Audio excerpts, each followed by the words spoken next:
부고 김희설. 역한 비린내가 났다. 정액 냄새라고 생각했는데 비 때문이었다. 창턱이 빗물로 흥건했다. 전화벨이 울렸다. 시계를 보니 새벽 3시였다. 네 엄마가 죽었다. 엄마는 담담했다. 아버지가 같이 오라신다. 나는 팬티를 입는 상준을 쳐다봤다. 와이? 상준이 소리를 내지 않고 물었다. 내 표정이 이상했는지 상준이 다가와 내 어깨에 손을 올렸다. 무슨 일이니? 엄마가 죽었대. 상준이 나를 껴안았다.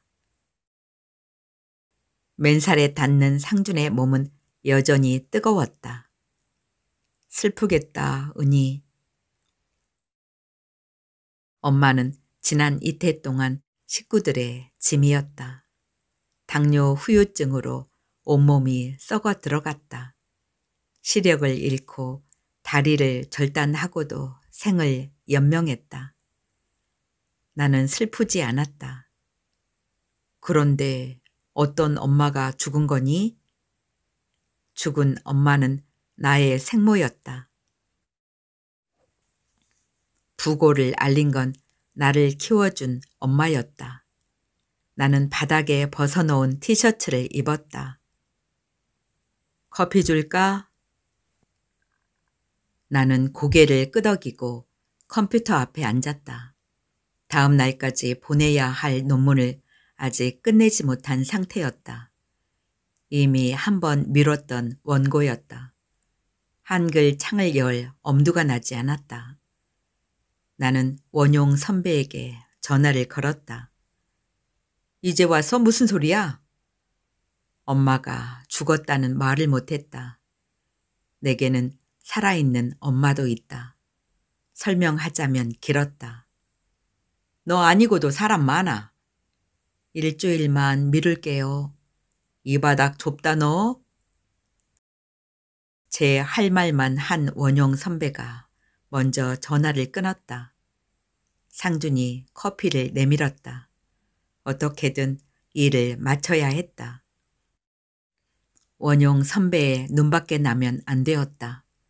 원용 선배만큼 대필 논문을 대줄 사람이 없었다. 상준이 방문 앞에서 말했다. 혼자 있고 싶지. 난 내 방으로 갈게.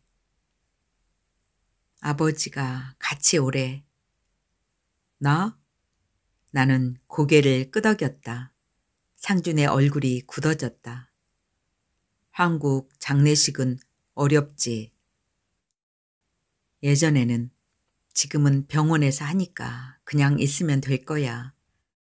사실 나도 잘 몰라. 모니터로 고개를 돌렸다. 엄마가 죽었는데 일을 하겠다고? 슬퍼서 그러니? 원고 못 보내면 돈 못 벌어.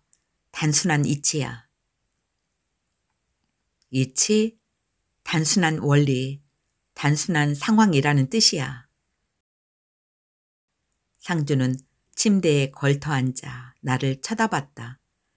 나를 불쌍하게 여기는 표정 같기도 했고 이해하는 표정 같기도 했지만 그건 너의 일이니 알아서 하라는 방관처럼 보이기도 했다. 그럴 때면 어쩔 수 없이 상준은 외국인처럼 보였다. 생모를 찾아 한국으로 온 게 10년 전이라고 했다. 3년 만에 생모를 찾았지만 그쪽에서 재회를 원하지 않았다. 미혼모로 상준을 낳았던 생모는 새 가정을 이루어 잘 살고 있었다. 23살의 상준은 생모를 이해할 수 없었다.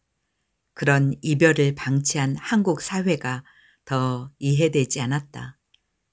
그래서 한국에 눌러 앉았다. 스스로 납득할 시간을 갖고 싶었다고 했다.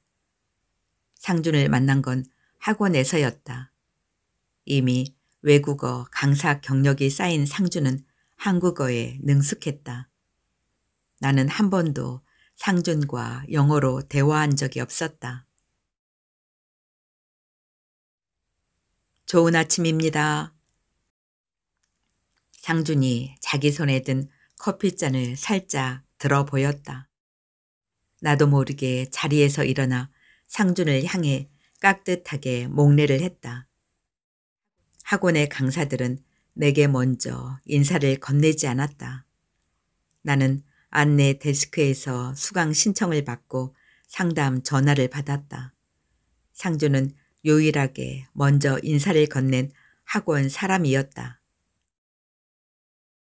상준과 나의 유일한 공통점은 엄마가 둘이라는 사실이었다. 그런데도 상준은 나를 이해한다고 했다. 엄마가 둘이라는 이유로 같이 사는 사람들이 세상에 몇이나 될까? 상준은 그런 건 아무 의미가 없다고 했다. 중요한 건 너와 나가 사랑한다는 사실이야. 상준은 내가라는 말 대신 나가라고 했다. 나는 그때마다 고개를 끄덕였다. 사랑한다는 말만큼은 진짜 같았다. 나는 모니터를 응시하며 뜨거운 커피를 마셨다. 매일 마시던 커피 맛이 달랐다. 엄마가 죽었다. 사람은 누구나 죽는다. 엄마는 투병 중이었다. 슬플 이유가 없었다. 여하튼 남편을 떠나고 어린 나와 오빠를 버린 사람이었다. 속이 메스껍고 자꾸 생목이 올라왔다. 기분이 나빴다. 나는 논문 원고를 열었다. 근대 문학사에 관한 연구였다. 마지막으로 퇴고를 한 번 더 봐야 할 일이었다. 어떻게든 저녁 때까지 마쳐야 했다. 병원 입구에서 상준은 내 팔을 붙잡았다. 이 정도면 되니? 귀걸이를 빼고 감색 양복을 입은 상준은 말끔했다. 30살의 상준은 20대 중반으로밖에 보이지 않았다. 상준에 비하면 35의 나는 너무 늙은 여자 같았다. 장례식장에는 사람이 없었다. 그럴 거라고 생각했지만 모양새가 좋지 않았다. 귀퉁이에 앉아있던 엄마가 자리에서 일어났다. 멀리 영정 사진이 보였다. 젊은 여자였다. 저렇게 생긴 여자였구나. 60이 다 된 사람의 영정으로 쓰기에 마땅한 사진은 아니었다. 모르는 사람이 보면 요절했다고 여길 만한 사진이었다. 어디서 저런 사진을 구했는지 끔찍했다. 엄마셔. 상준이 허리를 굽혀 인사를 했다. 이런 자리에서 만나서 미안해요. 아닙니다. 상심이 크시겠습니다. 상심이 크겠다니 무슨 뜻인지도 모르고 인터넷에서 알아온 말이었을 것이다. 아버지가 자리에서 일어섰다. 아버지에게도 상준은 똑같은 인사를 건넸다. 절해라. 아버지는 상준을 쳐다보지 않았다. 나는 절을 했다. 자네도 하게. 상준이 어색하게 몸을 숙였다. 엄마가 밥과 국, 술을 갖다 주었다. 불쌍한 사람이라고 아버지가 장례를 치러주자 했다. 엄마는 상준 앞으로 수저를 놓아주며 말을 이었다. 죽은 사람이 알던 사람들까지 찾아서 부르고 싶진 않더라. 잘 하셨어요.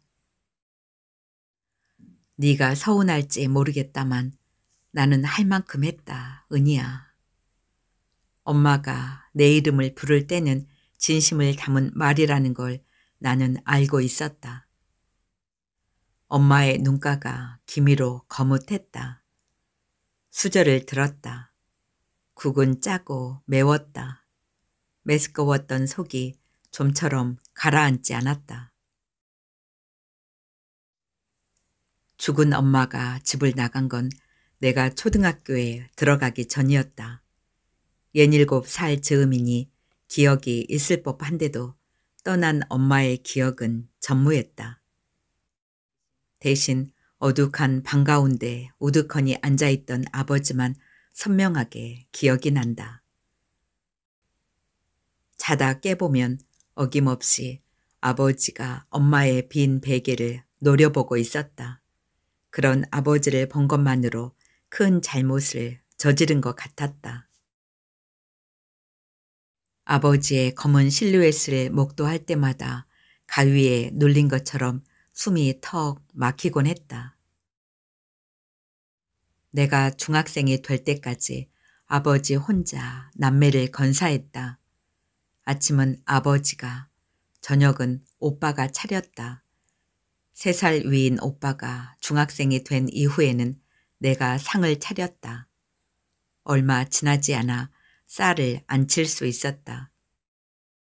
소시지나 감자를 식용유에 볶고 고춧가루와 참기름을 넣어 단무지를 무쳤다. 김치찌개나 된장찌개도 끓였다. 상차림뿐 아니라 청소와 빨래도 내 몫이었다. 다른 아이들이 고무줄을 뛰어넘고 친구 집으로 몰려가 숙제를 하는 것처럼 집안일은 나에게 당연한 일이었다. 오빠 대신 언니가 있었으면 했다. 그러면 언니가 나 대신 일하고 언니가 나처럼 살았을 테지. 그럼 나는 지금과 다르게 살고 있을 것이었다. 아버지는 초등학교 교사였다. 집에 돌아온 아버지는 제일 먼저 숙제 검사부터 했다. 오빠와 나는 공책을 들고 아버지 앞에 섰다. 아버지 마음에 들 때까지 공책을 채우고 글씨를 바로 써야 그 자리에서 벗어날 수 있었다. 자기 전 아버지는 다시 남매를 앉혔다. 그러고는 자신이 꺼내온 책을 소리내어 읽었다. 나에게는 세계 명작이나 전래 동화를, 오빠에게는 한국 단편들을 읽어주었다. 오빠는 벽에 기대어 창밖을 바라보거나 노트를 꺼내 그림을 그리면서 아버지의 낭독을 들었다.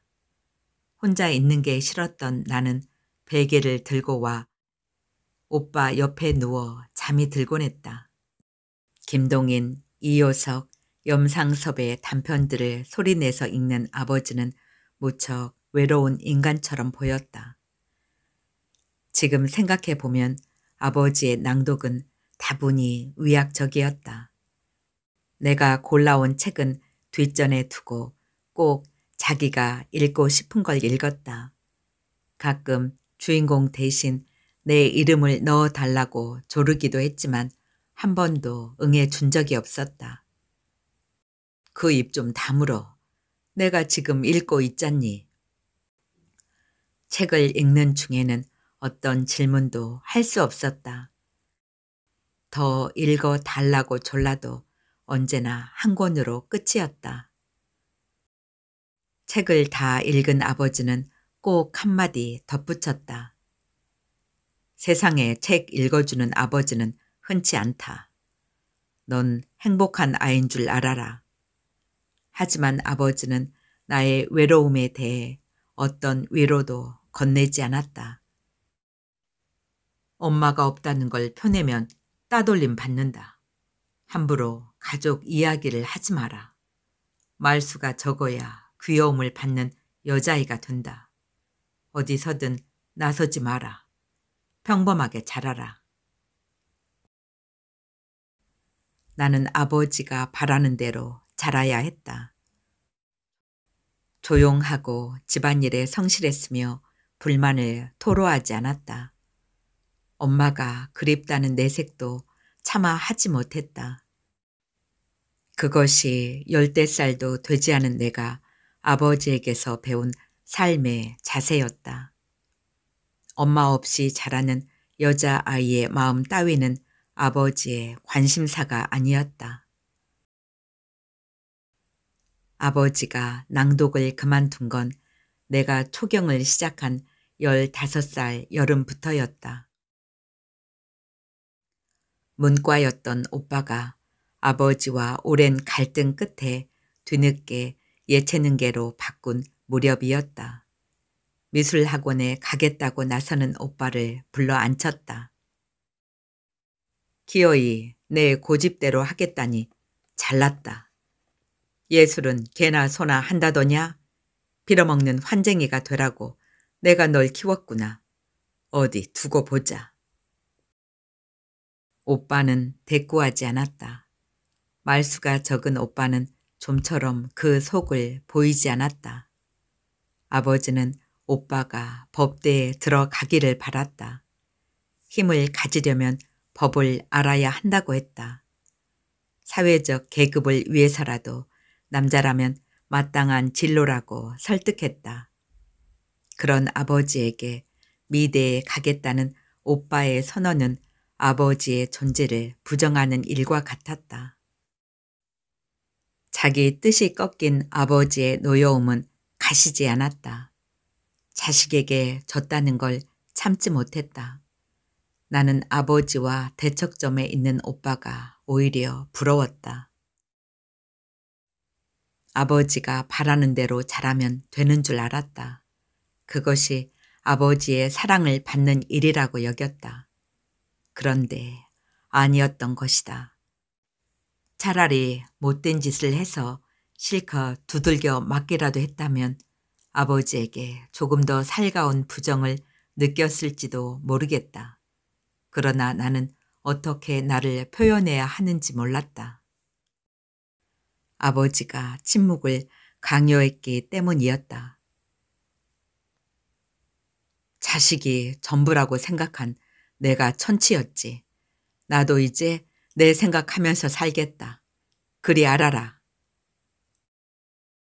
얼마 후 아버지가 여자를 데리고 왔다. 오빠는 여자에게 깍듯이 인사했다. 하지만 엄마라고 부르지 않겠다고 말했다. 여자가 말릴 틈도 없이 아버지가 오빠의 머리를 후려쳤다. 오빠가 화구통을 들고 훌쩍 집을 나갔다. 엄마라는 단어는 나 역시 이물스러웠다.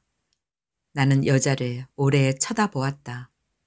연분홍색 투피스를 입은 여자 옆에는 검은 가방과 커다란 이불 보따리가 놓여 있었다. 여자의 마주 잡은 두 손이 미세하게 떨렸다.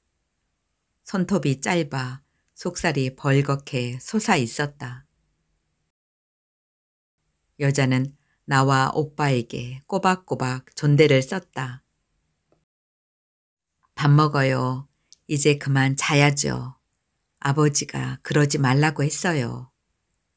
나는 너희들의 엄마가 아니라는 선언 같기도 하고 한편으로는 굳이 엄마라 부르지 않아도 된다는 허락 같기도 했다.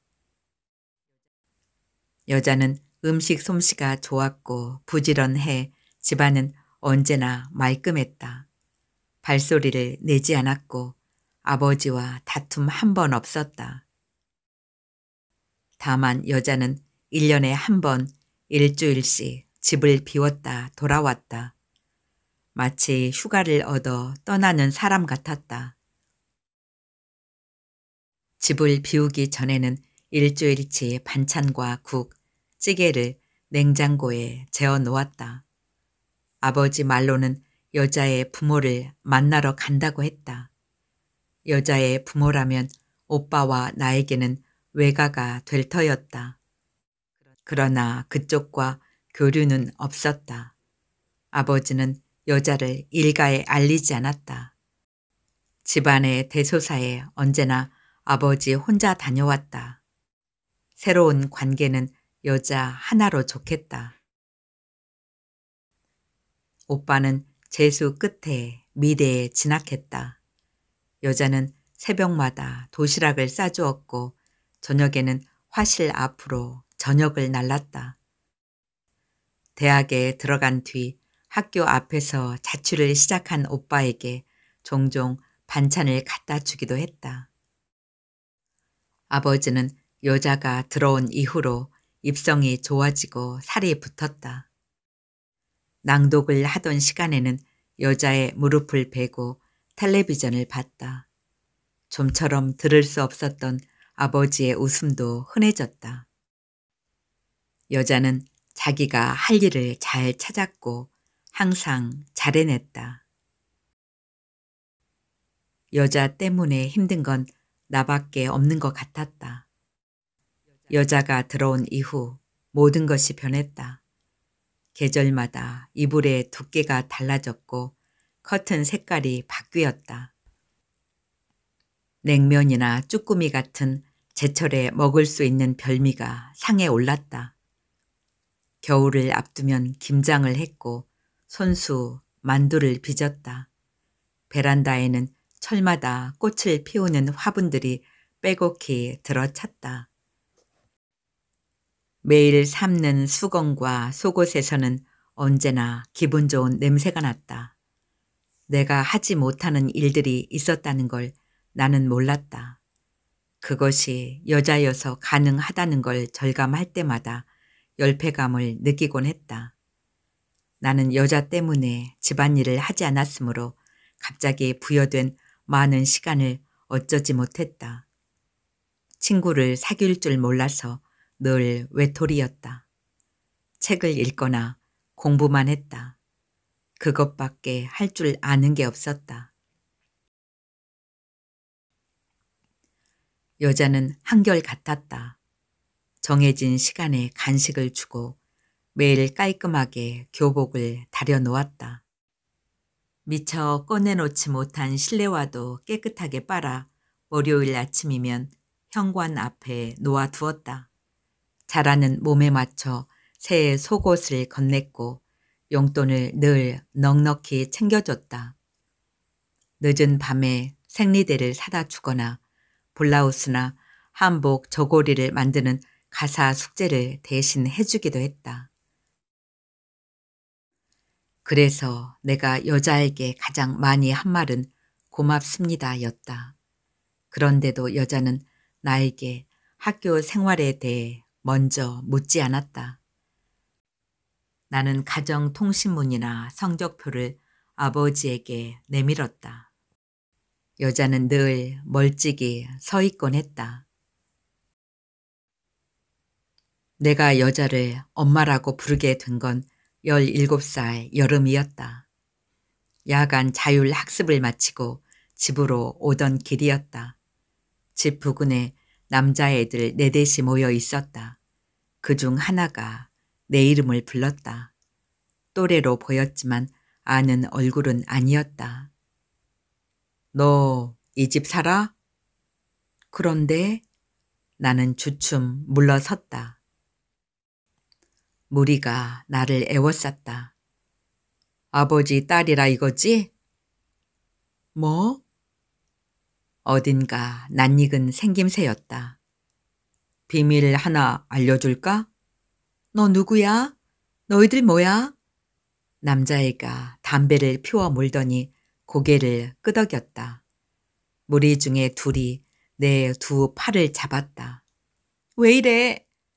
남자애가 비죽 웃더니 뺨을 올려쳤다. 소리 지를 엄두가 나지 않았다. 맞은 뺨을 감싼 채 뒤돌아 섰지만 나를 둘러싼 남자애들 때문에 도망칠 수도 없었다. 남자애가 순식간에 내 머리채를 잡아챘다. 아! 조용히 못해? 엄마!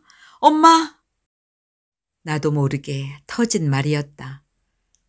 한 번도 불러본 적 없는 엄마였다. 그러나 골목은 조용했다. 작정을 하고 덤빈 남자애들을 이겨낼 수 없었다. 엄마! 엄마! 엄마 좋아하시네. 남자애가 내 입을 막고 골목으로 끌고 들어갔다. 남자애들은 질질 끌려가는 나를 낄낄대며 발로 차댔다. 정신을 차린 건 내 방에서였다. 아버지가 소리를 질렀다. 생전 처음 들어보는 큰 목소리였다. 네가 낳은 자식이 아니라고 그러는 거야? 여자가 조용히 대꾸했다. 당신 자식을 내 자식이 아니라고 생각해 본 적은 단 한순간도 없었어요. 그런 사람이 그런 말을 해? 신고를 하자고? 동네방네 소문 낼 일 있어? 숨기는 게 은희에게 더 큰 상처가 될 거예요. 당신이 뭘 알아? 여자 인생이 어떤 건지 당신도 잘 알잖아. 그걸 은희 혼자 감당하게 하려는 당신이 더 이기적인 거라고요. 가만두면 조용해질 일이야. 그런데 신고를 해? 나는 그런 생각을 하는 당신이 더 의심스러워. 왜 긁어 부스럼을 만들어? 제 인생을 생각해 보세요. 은희가 저처럼 되지 말라는 보장을 누가 해요? 한동안 침묵이 이어졌다. 나는 방문에 기대어 앉았다. 교복은 흙과 피로 범벅이었다. 아랫도리는 송두리째 없어진 것처럼 어떤 감각도 없었다. 골목이 떠올랐다. 재개발 바람이 분 동네는 온통 부서진 집들이었다. 내가 끌려간 곳도 기둥만 남은 집터였다. 시궁창 냄새가 진동했다. 내 뺨을 후려친 남자애가 바닥으로 나를 밀었다. 교복 치마가 훌렁 뒤집어졌다. 손을 뻗기도 전에 남자의 운동화가 가랑이 사이로 들어왔다. 검은 쥐 한 마리가 내 어깨를 지나갔다. 남자애가 나를 덮쳤다. 내 입을 막고 소리쳤다. 너 혼자 아버지를 갖겠다고? 넌 공주처럼 키우고 난 쓰레기처럼 내 팽개치겠다고? 다른 남자애들은 나를 내려다보고 있었다. 나는 발버둥을 쳤다. 며칠 내 팔과 다리를 잡았다. 남자애는 알아듣지 못할 말을 계속 짓거리면서 내 몸을 짓이기듯 파고들었다. 온 몸이 점점 굳어졌다. 어느새 남자애가 일어나 바지춤을 올리며 침을 뱉었다. 야, 너! 발을 잡고 있던 남자애가 내 위로 올라왔다. 남자애들의 키득거리는 소리가 들렸다. 야, 다음은 너! 팔을 잡고 있던 남자애가 나를 올라탔다. 야, 이제는 너. 씨발, 나부터 하자. 싸겠다, 싸. 왁자한 웃음소리에 정신이 들었다. 이대로 죽을 수는 없었다. 내 입을 막은 남자의 손을 있는 힘껏 깨물었다. 아! 남자의 손가락 살점이 뜯겼다. 내 얼굴로 피가 뚝뚝 떨어졌다. 남자애가 돌멩이로 내 머리를 쳤다. 욕지기가 일면서 오줌을 지렸다. 순간 정신을 잃었다. 내 새끼가 내 새끼를 해쳤다고 고발하라고? 나는 못해. 차마 그렇겐 못하겠다. 아버지가 낮게 읊조렸다. 여자는 어머니를 이기지 못했다. 나는 집안의 비밀이 되었고 곧 이사를 했다. 아버지는 새로 이사한 집, 새로운 내 방에서 다시 시작하면 된다고 했다. 방문을 열어준 아버지가 내 어깨를 감쌌다. 누구나 살면서 불운을 겪는 법이다. 그러니 여자가 아버지의 말을 막고 나를 데리고 방으로 들어갔다. 여자가 나를 힘껏 안았다. 여자의 품에서 시큼한 땀내가 났다. 괜찮아, 은희야. 여자가 내 이름을 발음했다. 은희 혼자 감당하게 하려는 당신이 더 이기적인 거라고요. 제 인생을 생각해 보세요. 여자가 했던 말이 떠올랐다.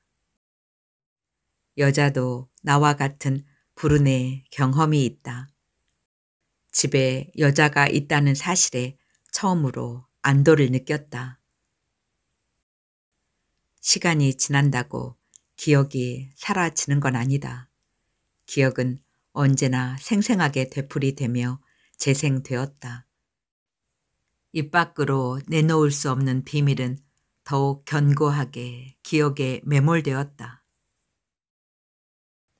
그 뒤로 나는 아버지와 눈을 마주치지 않았다. 20살이 되기만을 기다렸다.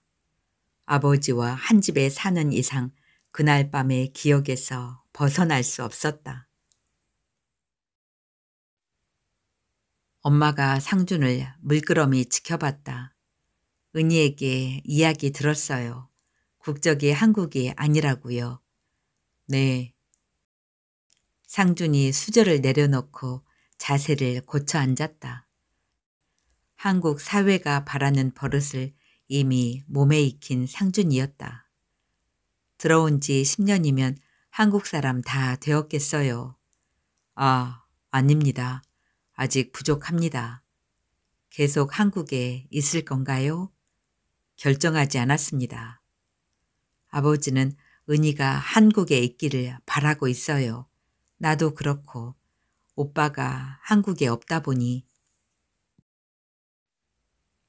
오빠가 결혼 직후 뉴질랜드로 이민을 간 게 5년 전이었다. 빈 상가를 둘러보았다. 오빠가 한국에 있다면 여기에 왔을까? 아버지에게 시선을 보냈던 엄마가 이내 고개를 돌렸다. 아버지는 엄마의 영정을 우두커니 바라보고 있었다. 전 부인의 장례식장에 서 있는 남편을, 자기가 키운 의부 자식을, 그 자식이 데리고 온 이국의 사내를 바라보는 엄마의 마음은 대체 어떤 것일까? 집을 나간 엄마가 다시 돌아온 건 이태 전, 근 30년 만이었다. 평생 혼자 살았으면서도 죽음을 앞두고는 두려웠다고 했다. 그것이 인간이 가진 특권일지도 모른다는 생각을 했지만 납득할 수는 없었다. 아버지는 돌아온 사람을 내치지 않았고 엄마 역시 아버지를 만류하지 않았다. 나는 받아들인 아버지보다 묵고한 엄마가 더 놀라웠다. 병든 전 부인을 받아들여 입원시키고 간병인을 붙이는 엄마의 행동을 이해할 수 없었다. 엄마와 살면서도 아버지는 떠난 엄마를 만나왔다. 졸업식을 앞두고 있을 때마다 아버지는 엄마가 나를 만나고 싶어 한다는 걸 전했다. 하지만 나는 한 번도 응하지 않았다. 아버지의 외도 때문에 떠났지만 나를 버린 엄마였다. 용서할 수 없었다. 어릴 적 내가 불쌍해서라도 용서하고 싶지 않았다. 편부에게 사랑받기 위해 엄마라는 단어조차 입 밖에 내지 못하며 자란 나였다. 엄마가 그립지 않았다는 건 거짓말이다. 아버지의 방만한 양육이 엄마를 향한 그리움조차 밝힐 수 없게 했던 것이다. 떠난 엄마에게도 책임이 있었다. 무엇보다도 키워준 엄마를 배신하고 싶지 않았다. 나를 키운 여자는 적어도 나에게 괜찮다는 말을 해준 유일한 사람이었다. 키워준 부모님은 모두 생존? 그러니까 살아계시나요? 네. 엄마가 계속 상준에게 물었다. 마치 사윗감을 보는 자리 같았다. 나는 점점 불편해졌다. 그래도 키워주신 분들인데 생모를 찾아 여기 나와 있는 걸 서운하게 생각하지 않으실까요? 그런 분들은 아닙니다. 한국인의 정서와는 많이 달라요. 자기 인생은 자기가 찾는 것이라는 원칙이 강한 분들이에요. 훌륭한 분들이네요. 엄마의 말이 가슴에 박혔다. 여기까지 왔으니 알겠지만 우리의 사정을 다른 나라에서 자란 사람이 어떻게 이해하는지 나는 잘 모르겠어요. 나이도 있고 부모 입장에서는 둘이 같이 사는 걸 알면서도 그냥 두는 게 옳은지. 은희 아버지는 둘이 결혼하길 바라거든요. 상준이 잘라 말했다. 은희와 거기까지 말해본 적 없습니다. 사생활 존중, 일할 때는 방해하지 않기, 식사 준비와 청소, 빨래는 번갈아 가며 생활비는 반반씩, 간략하고 단출한 규칙이었다. 다른 상가의 곡소리가 들릴 때마다 상주는 흠칫 놀라며 어깨를 움츠렸다. 한국은 조금 다르다는 걸 알죠. 부모 입장에서는 관연한, 그러니까 나이가 많은 딸을 그저 동거하는 딸로 두고 싶지 않아요. 엄마의 말에 상준이 못 알아듣겠다는 표정을 지었다. 나에게 도움을 청하듯 쳐다봤다. 여기에 데리고 오는 게 아니었다. 아버지가 이쪽으로 다가왔다. 나는 자리에서 일어났다. 상준도 따라 일어섰다. 앉아라. 엄마가 아버지의 밥과 국을 들고 왔다. 넷이 소리 없이 식사를 했다. 다른 상가에서 오열하는 여자의 목소리가 들려왔다. 나는 젊은 엄마의 영정 사진이 신경 쓰였다. 더 이상 수저를 들 수 없었다.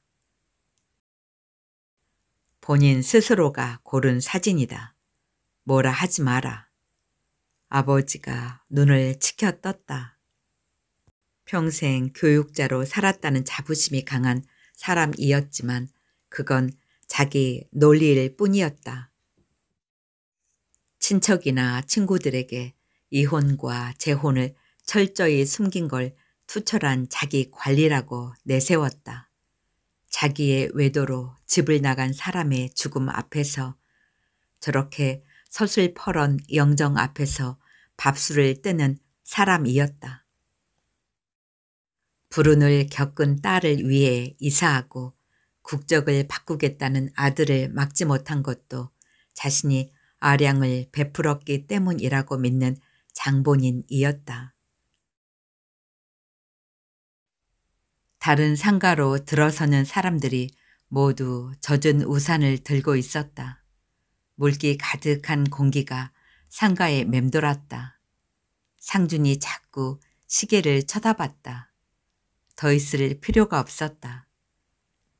자리에서 일어나려는데 입관을 알리는 연락이 왔다.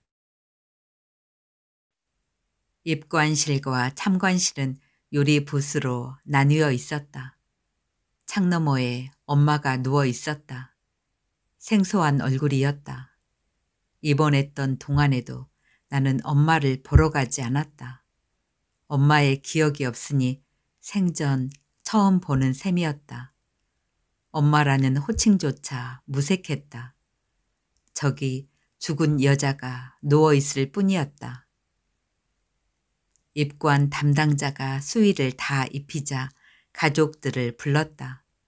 망자에게 마지막 말을 하라고 일렀다. 아버지가 내 등을 떠밀었다. 나는 두 다리에 힘을 줬다. 어미의 도리를 저버린 사람에게 자식으로서 죽음의 예의를 갖추라 종용하는 절차가 원망스러웠다. 엄마가 내 등을 천천히 쓰다듬었다. 엄마의 손이 뜨거웠다. 그제야 나는 발을 뗐다. 시키는 대로 죽은 사람의 이마와 가슴에 손을 댔다. 오른손에 닿은 이마가 소스라치게 차가웠다. 살면서 다시 느끼고 싶지 않은 섬뜩함이었다. 그러나 그 순간 얼음장보다 더 차가운 이 여자가 나를 낳은 사람이라는 걸 명확히 깨달았다. 월말의 학원은 수강 신청을 하는 사람들로 북적였다. 매달 벌어지는 일이었다. 레벨 테스트를 위해 상담 강사를 안내하고 수강 신청을 접수하느라 하루가 어떻게 흘렀는지 몰랐다. 모친상이라 말하지 않았기 때문에 출근을 해야 했다.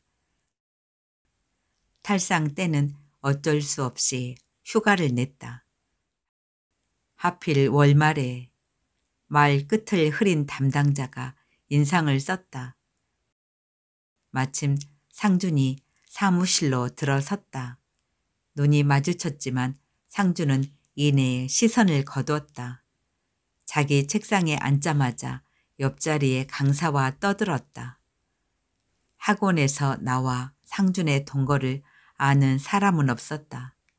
이제 상준은 학원에서 나에게 아른 체를 하지 않았다.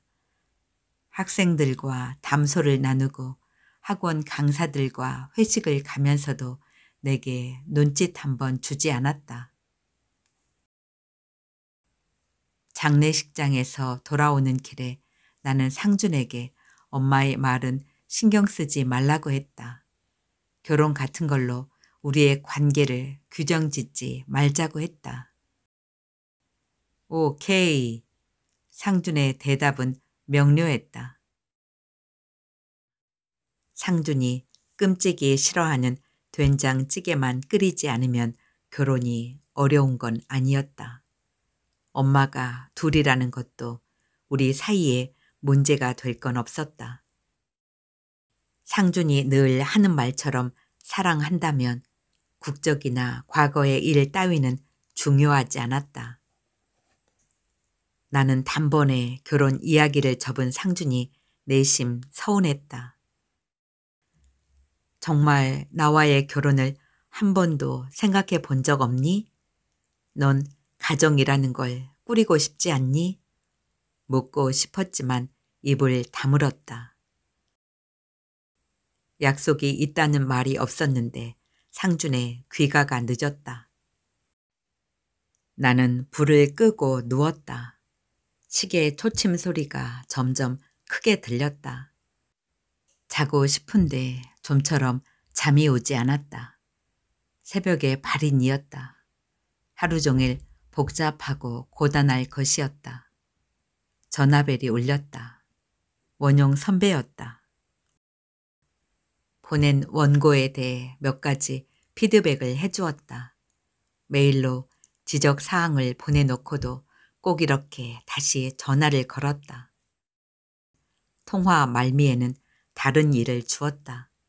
지난번 논문과 비슷한 주제였지만 그렇기 때문에 더 신경 써야 할 것이었다. 논문을 쓰다 보면 그것이 내 논문 같고 내가 석사 박사가 된 것 같았다. 학원으로 출근하다 보면 내가 학생들을 가르치는 강사 같았다. 상준과 누워있으면 상준의 아내 같고 여자를 엄마라고 부른 뒤로는 여자의 친자식 같았다. 그렇게 살다 보니 나는 아무 일도 없었던 사람 같았다. 아버지의 차에 셋이 올랐다. 아버지와 엄마가 앞에, 내가 뒷자리에 앉았다. 유골함은 내 옆에 두었다. 보자기에 쌓인 상자도 한 자리를 차지하는 것 같았다. 자꾸 멀미가 났다. 뼈가루는 죽은 엄마가 살던 곳에 뿌리기로 했다. 그것도 죽은 사람의 바람이었다. 남은 사람들에게 끝까지 자기 일생의 응어리를 짓누르는 망자가 새삼 가여웠다. 나는 머리를 뒤에 붙이고 먼 곳으로 시선을 두었다. 고속도로로 2시간 거리였다. 휴게소에 3번이나 들른 후에야 도착했다. 처음 가보는 곳이었다.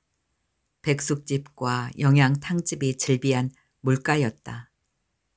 여기서 죽은 엄마가 뭘 하며 살았는지 나는 알 수 없었다. 3월이 목전이었는데 간간히 눈발이 흩날렸다. 산간 지방에는 폭설주의보가 내렸다고 했다.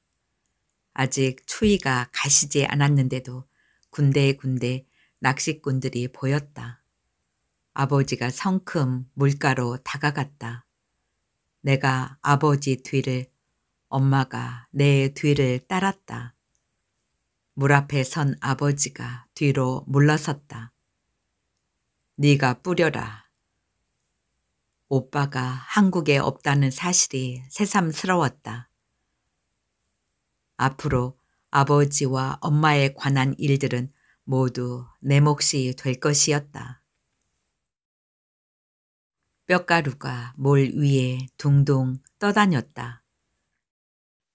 2번 손으로 꺼내 뿌리다가 유골함을 통째로 뒤집어 엎었다. 허연 가루가 제멋대로 날렸다. 아버지가 담배를 피워 물었다. 20년간 끊었던 담배였다. 엄마가 보이지 않았다. 나는 물가에서 멀찍이 떨어져 걸었다. 허름한 낚시가게와 백반집, 작은 점포가 띄엄띄엄 자리했다. 저만치에 엄마가 웅크려 앉아 있었다. 나는 엄마에게 다가갔다. 엄마의 손에는 냉이가 한 움큼 쥐어져 있었다. 여기 잔뜩 있다. 어디서 주웠는지 나무 막대기로 땅을 파내 냉이를 캐고 있었다. 냉이의 뿌리가 길고 곧았다.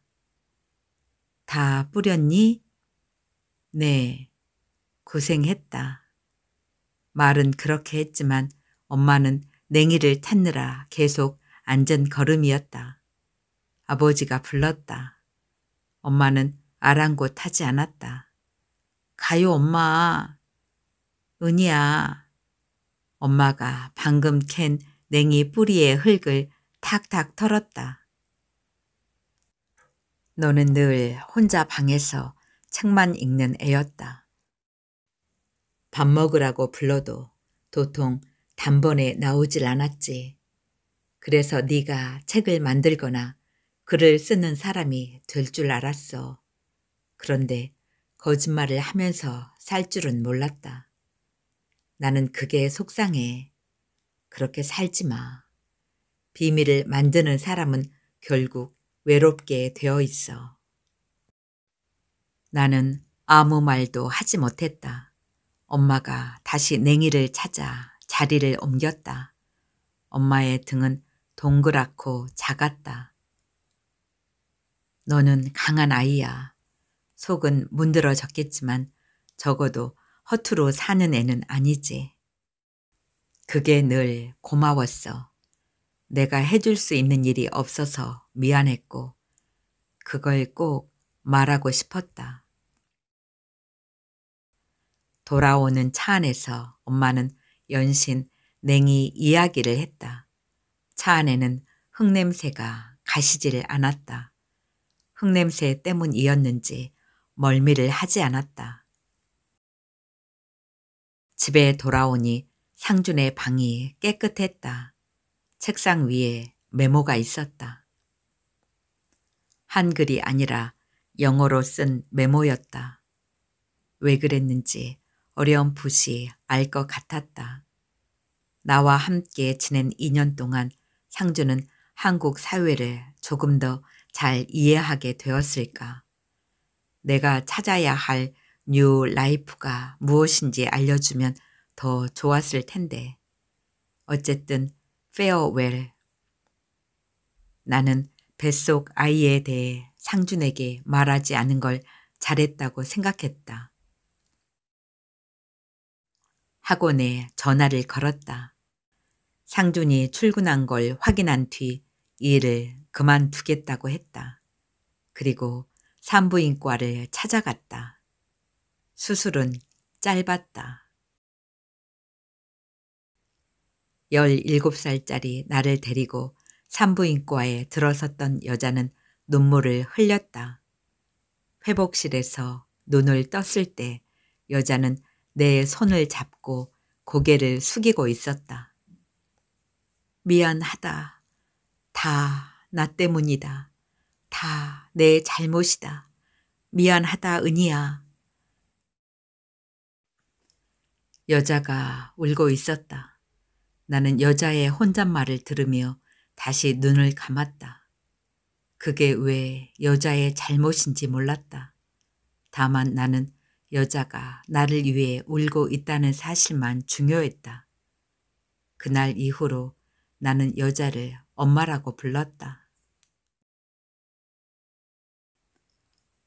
엄마에게 전화가 걸려온 건 여름이 막 시작할 무렵이었다. 새로 다니기 시작한 보습 학원의 상담 교사로 출근한 지 얼마 안 됐을 때였다. 아버지를 한번 찾아가 보라는 말이었다. 엄마의 부탁이어서 거절할 수 없었다. 아버지는 내 앞으로 통장을 내밀었다. 죽은 엄마가 남긴 돈이라고 했다. 병원비 쓰고 남은 돈이다. 이 돈 중에 반은 네 오빠에게 보낼 생각이다. 나머지는 네가 가져라. 이걸 왜 내가 가져요? 그 사람이 그러길 바랐다. 통장의 잔액은 미비했다. 석 달치 생활비에도 부족한 금액이었다. 액수의 문제가 아니었다. 평생 남보다 못한 사람이었다. 살았을 때도 안 보고 살던 사람이었다. 죽은 마당에 다시 연관되는 게 싫었다. 망자의 소원을 들어줘야 할 의무가 없었다. 나는 끝까지 엄마를 엄마라고 부르고 싶지 않았다. 대체 왜 그래요? 정작 자식들이 이 돈을 받기를 바라는 거예요? 난 싫어요. 액수가 적다고 그러는 거냐? 그럼 오빠한테 다 주든가요? 아니면 죽은 전부인 못 있는 아버지가 다 갔든지 마음대로 하세요. 난 받기 싫어요. 그래도 널 낳은 어미가 바란 거라니까? 어미라는 말 마세요. 그 여자가 무슨 자격으로 자식 운운해요? 그렇게 만든 아버지는 또 무슨 권리로요? 아버지는 엄마한테 미안하지도 않아요? 나는 부엌 쪽을 힐끔거렸다. 엄마는 보이지 않았다. 엄마와 나 사이의 문제가 아니다. 죽은 사람과 우리의 문제다. 왜 엄마가 상관할 바가 아니에요? 원래 그러기로 하고 산 사람이니까. 알아들을 수 있게 말하세요. 엄마에게도 다른 가족이 있다. 우리는 각자 자기 가족도 챙기며 살기로, 그러기로 하고 살았다. 그러니 하라는 대로 해라. 처음 듣는 이야기였다. 알고 싶지 않던 사실까지 알게 되는 건 참혹했다. 20여 년 전 우리 집으로 들어오기 전부터 엄마는 이미 자식이 있는 여자였다. 아버지는 양육비를 대주는 조건으로 그 아이를 데리고 오지 못하게 했다. 아버지는 나와 오빠 때문이라는 이유를 댔다. 엄마는 자신의 아이를 키우기 위해 남의 자식을 키운 셈이었다. 그래서 나와 오빠의 이름을 부르는 걸 꺼렸고 우리에게 존대를 쓰면서 아버지 앞에서는 더없이 활짝 웃었다. 새 가정을 꾸렸던 건 결국 자기 자식을 위해서였다. 나를 위해 온 것이 아니라 자기 자식 때문에 흘린 눈물이었던 것이다. 이 집에서 살아남기 위해 매일 매 순간을 거짓으로 일관했다는 뜻이었다. 부모의 본성이란 그런 것인가. 나는 치가 떨렸다. 엄마랑 헤어지기로 했다. 왜요? 그 여자가 죽은 걸로 모든 게 끝이에요? 그럼 살아있는 엄마는요? 엄마 친자식은요? 원래는 너까지 시집 보내고 헤어지려 했는데 지난해 자기 자식 결혼시키더니 이제 더 이상 못 하겠다고 하더라. 그래서 그러자 했다. 창밖에는 매미가 그치지 않고 울어댔다. 이참에 나도 홀가분하고 싶다. 피가 거꾸로 솟았다. 평생 자기 마음대로 살았던 사람이었다. 내 인생의 복판에서 한치도 움직이지 않았던 사람이었다. 나의 불운을 만든 건 바로 아버지였다. 다른 사람도 아니고 아버지가 어떻게 자기가 벗어나고 싶다고 할 수 있는가? 그럼 빌어먹을 그 새끼는요? 나한테 그 짓을 한 아버지가 싸질러 놓은 그 새끼는요? 그 이야기를 꺼낸 건 처음이었다. 아버지가 담배 연기를 깊게 들이마셨다. 아버지의 손이 덜덜 떨렸다. 작년에 사고로 죽었다. 잘 됐네요. 그럼 이제 아무 문제 없네요. 평생 자식들만 생각하고 살았다. 그런데도 자식 셋 모두 내 뜻대로 되지 않았다. 그 사람 사후 처리까지 내가 다 끝냈으니 남길 빚은 없다. 나는요? 잊어라. 나는 자리에서 벌떡 일어났다. 아무리 오래전이어도 바로 오늘 같은 일이 있다. 몹쓸 기억에서 벗어나기 위해서 나는 얼마나 많은 거짓말을 했는지 아버지는 죽어도 모를 것이다. 그 무엇도 내 것은 없었다. 논문도 상준도 의붓 어미의 사랑도 내 것이 아니었다. 모두 빌어먹을 아버지 때문이었다. 아버지가 살아있는 동안은 잊을 수 없어요. 시끄럽던 매미 울음소리가 뚝 그쳤다. 담배 연기 사이로 아버지의 반백이 보였다 사라졌다. 아버지 혼자 두고 일어섰다. 나는 대문을 안에서 잠그고 뒤돌아 섰다. 아버지를 만나고 돌아와서 나는 여름 감기를 앓았다. 혼자서 병원을 다니고 혼자 죽을 끓이고 혼자 처방약을 먹었다. 상준이 생각났지만 전화하지 않았다. 내가 아니어도 한국 사회를 이해할 방법은 많을 것이었다. 학원생들의 기말고사가 끝나고 피서철이 돼서야 짧은 휴가가 주어졌다.